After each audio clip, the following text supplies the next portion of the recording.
Bonjour à tous. Alors aujourd'hui, nous allons continuer le brevet informatique et internet, donc le B2I, toujours dans le domaine 1, s'approprier un environnement informatique de travail. Aujourd'hui, nous allons voir que l'ordinateur, justement, se compose en deux catégories d'éléments. Une unité centrale et des périphériques d'entrée et de sortie ou mixtes. Donc à l'intérieur donc voici quelques éléments du PC, de l'ordinateur, qu'on avait déjà vu à une autre vidéo. Donc, dans un premier temps, voici l'unité centrale. Elle permet de traiter des commandes et de fournir des résultats. Elle est aussi appelée une tour. Donc c'est avec cette unité centrale que nous allons pouvoir mettre en route l'ordinateur. Nous avons différents éléments qui le composent. Par exemple, le lecteur de disquette, le lecteur de CD-ROM ou de DVD-ROM. Nous avons un disque dur, mais regardons un peu ce qu'il y a à l'intérieur. Voilà un ordinateur, donc une unité centrale ouverte. On voit que l'unité centrale, dedans se trouve la carte mère qui porte le microprocesseur et le relie aux autres éléments. Carte son, carte réseau, carte graphique, etc. à l'intérieur du boîtier de l'ordinateur. Donc comme on le voit ici, le microprocesseur est le centre de traitement des informations numériques. Il fonctionne en langage binaire, donc il dit seulement 0 ou 1. Sur la carte mère se trouve la carte vive. C'est à l'intérieur de celle-ci que sont conservées les données pendant le travail. Attention, la mémoire vive se vide à l'arrêt de l'ordinateur. Il faut penser à enregistrer son environnement, son travail avant de couper l'ordinateur. Donc l'alimentation.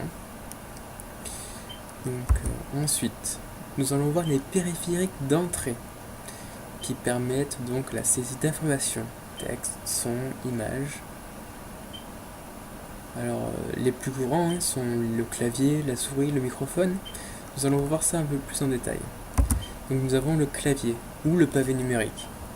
Et elle permet de taper du texte, des chiffres, de lancer l'imprimante. Elle permet de lancer quelques commandes. Ces informations sont envoyées à l'unité centrale. C'est donc un périphérique d'entrée. Le clavier est partagé en trois parties principales. Donc les lettres, les flèches et le pavé numérique, les nombres. Entraîne-toi à connaître les touches. Nous avons ensuite la souris, que voici. La souris permet de sélectionner et de déplacer des objets sur l'écran. Les informations envoyées à l'unité centrale indiquent où placer le curseur. C'est un périphérique d'entrée. Et comme on voit en bas, on voit qu'il y a différentes images qui symbolisent la souris. Selon les actions possibles, le pointeur de la souris change d'aspect, comme on peut le voir en bas. Ensuite, on a le microphone, qui permet d'enregistrer des sons. Attention, les fichiers sons prennent souvent beaucoup de place sur le disque dur. Mais il existe d'autres périphériques d'entrée, comme par exemple l'appareil photo numérique, qui elle permet de prendre des photos et de les transférer sur l'ordinateur. Ou encore le scanner, qui fonctionne comme un photocopieur. Il réalise des copies d'images ou de textes qui sont envoyés à l'unité centrale. C'est donc un périphérique d'entrée. Le mot scanner vient de l'anglais. On doit lui préférer scanner en français.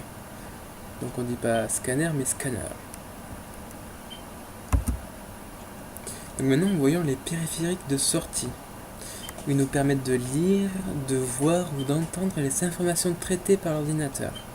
Il en existe d'autres, vidéo, projecteur, tablette traçante ou d'autres trucs. Par exemple, nous allons en voir quelques-uns comme par exemple le moniteur ou l'écran. Donc le moniteur transforme les informations envoyées par l'unité centrale en points colorés qui s'affichent sous forme de texte ou d'image. C'est un périphérique de sortie. Pour le bien-être de ta vue, place-toi bien en face de l'écran à environ 40 cm.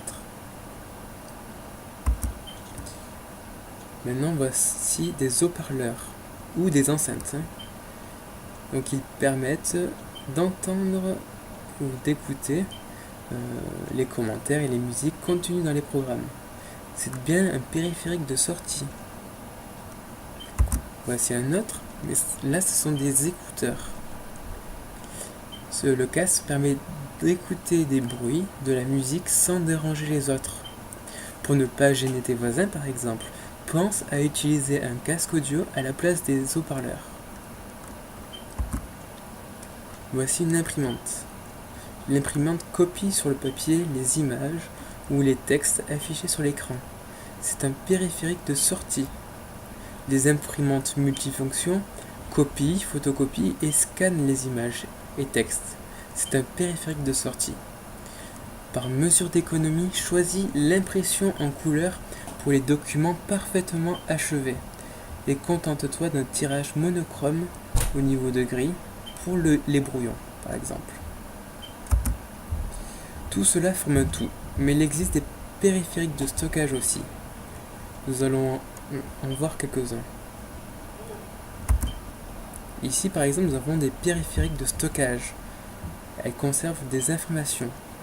Donc les plus courants sont le disque dur qu'on voit ici, le lecteur de disque, ou encore les cartes mémoire, les clés USB ou les CD-ROM. Ils sont indispensables pour sauvegarder son travail ou pour retrouver des informations déjà enregistrées. Il en existe d'autres. Lecteur de bande, lecteur zip, lecteur de DVD-ROM. Encore un dernier point. Ici, on voit un modem. Il permet à l'ordinateur de se brancher sur une ligne téléphonique pour utiliser Internet. C'est grâce à eux que vous avez Internet.